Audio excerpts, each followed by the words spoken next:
This is Dallas. He is a 6-year-old rescue horse who was recently donated to William Woods in the last month. He also was recently gelded August 31st of 2022. A couple things that we should know about Dallas before training him is that he does know how to lead off of pressure. He also knows how to stop and walk and lunge. He was started when he was 2 years old under saddle, and from there he was neglected. It is my job and goal to teach him to lead properly without pulling or pushing.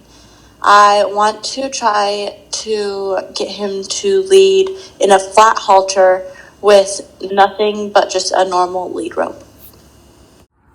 So today we will be learning about leading, teaching a horse to lead. Now before you teach the horse to lead, you want to make sure that you yourself know how to lead properly.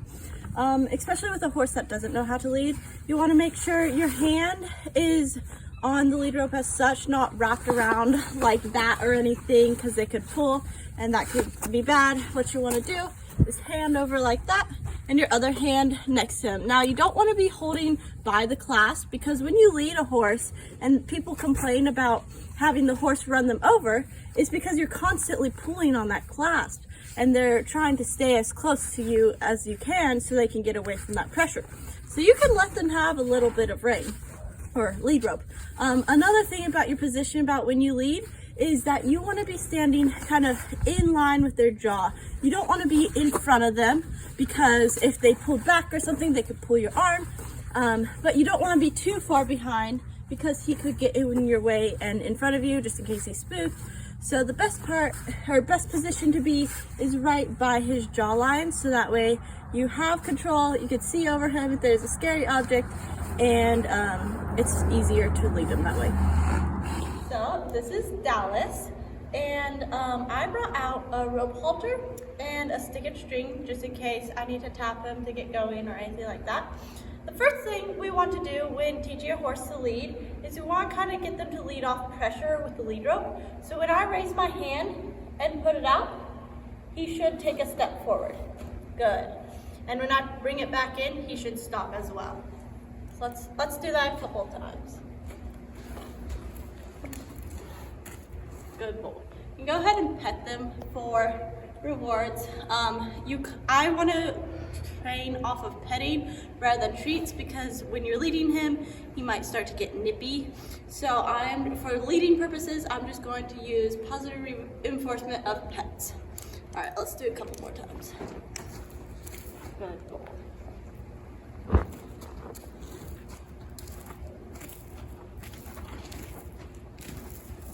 And once they get comfortable with that, as he's getting comfortable, go ahead and relax that arm and keep your body moving. And you can see he's licking and chewing, he's relaxing, he's kind of understanding what's happening.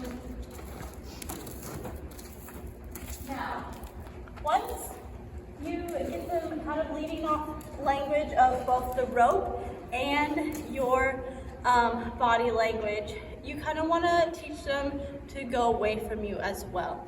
So when you're leading him, if let's say there's something over there, you would want to make sure you could push him away from you or step into him so he moves that way.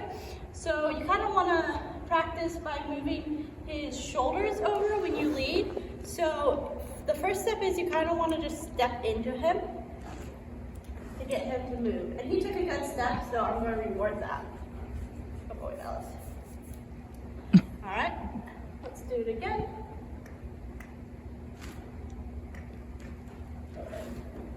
Even if they back, that's all right too, as long as they're moving away from you in a way that's respectful. All right, so then you can start walking forward and moving away. And if they don't listen to that, you can either back them up and try it again.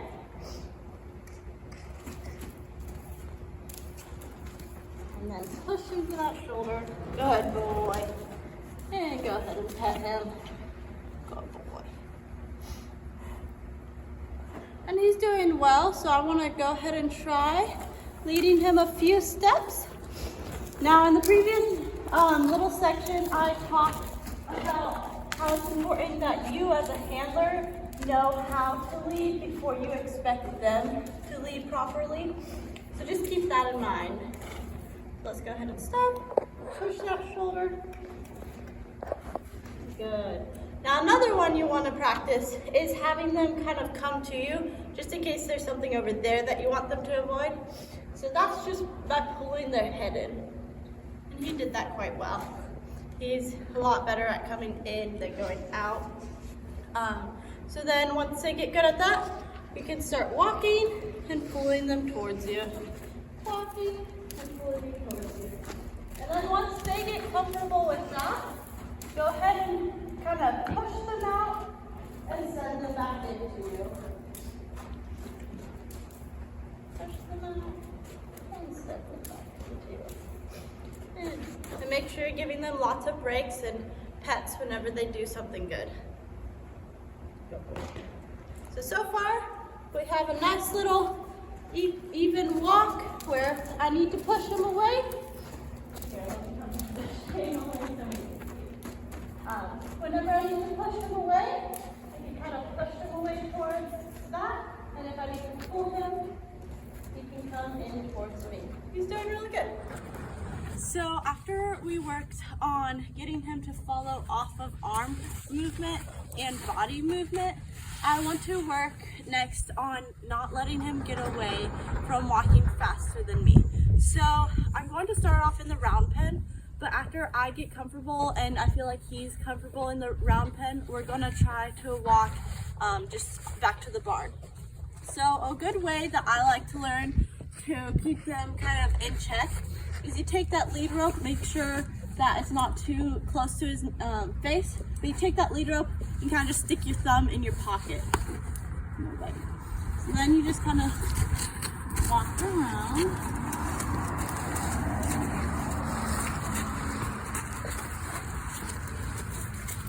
And he's pulling a little bit, but he's not gone too bad.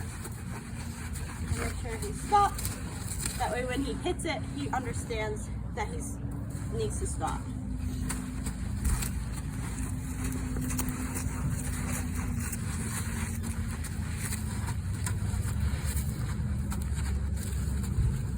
Alright. I think he's doing pretty well. He's not go- I don't feel like he's going to bolt or anything. So I'm going to try to walk him back to the barn like this. Listening quite well.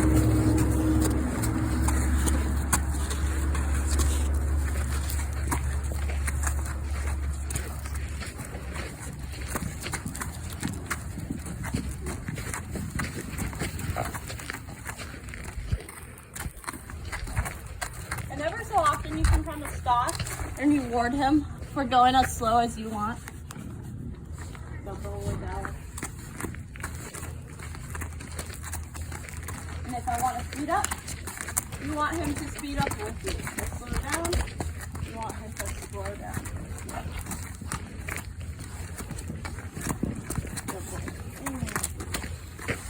I think he's made a lot of progress.